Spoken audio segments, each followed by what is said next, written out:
आरोपी सतीश उर्फ खोक्या भोसले याला वन विभागाच्या कस्टडीत असताना मारहाण झाली होती तसा आरोप देखील त्यांनी केलेला आहे। याच आरोपावरून आता पोलीस अधीक्षक नवनीत कावंत यांना तक्रार देखील दाखल करण्यात आलेली आहे। माझ्यासोबत सतीश भोसले याचे वकील आहेत ॲडव्होकेट अंकुश कांबळे।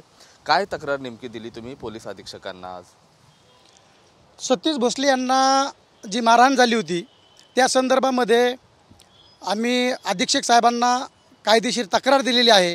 ती तक्रार अशी आहे की सतीश भोसले यांना CCTV बंद करून तू गुन्हा कबूल कर, नसता मी नक्षली एरियामधून आलेलो आहे, मी तुला रायफल बॉम्ब तुझ्या घराच्या जवळ ठेवील आणि तुला नक्षलवादी आहे असं घोषित करील, अशा पद्धतीची आम्ही तक्रार दिलेली आहे।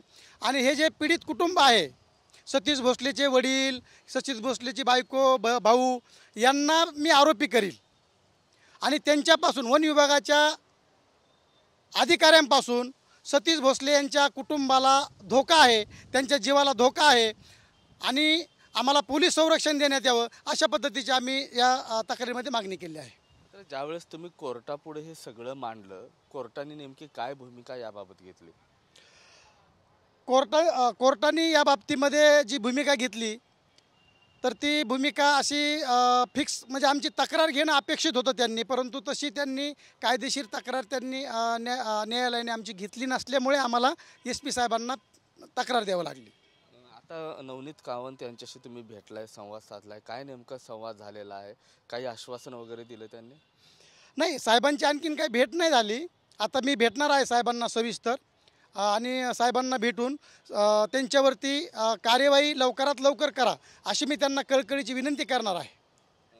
पुढची मागणी काय राहील? किती अधिकारी आहेत? खरंच त्यांना सतीशला कशा पद्धतीनं मारहाण झाली? मेडिकल रिपोर्ट काय सांगतं?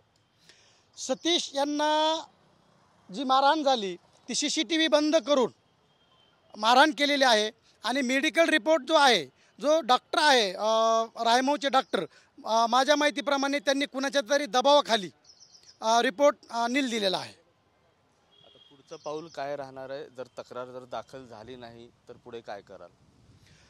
जर माननीय साहेबांनी आमची कायदेशीर तक्रार दाखल करून घेतली नाही तर आम्ही हायकोर्टामध्ये जे अमोल गरकळ अधिकारी आहेत आणि त्यांच्याबरोबर जे 4 कर्मचारी आहेत अधिकारी की ज्यांनी टॉर्चर केलं, मारहाण केली, धमक्या दिल्या, आम्ही त्यांच्या विरोधामध्ये हायकोर्टामध्ये गुन्हा दाखल करणार आहोत।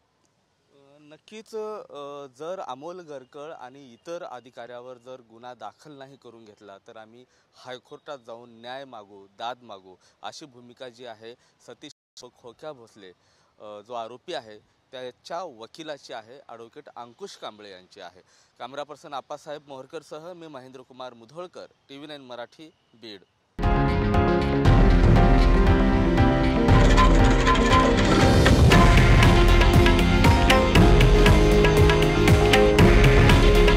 हे आहे देशातील नंबर 1 न्यूज नेटवर्क आणि आपण पाहत आहात TV9 मराठी। काळजी तुमची, हित महाराष्ट्राचं।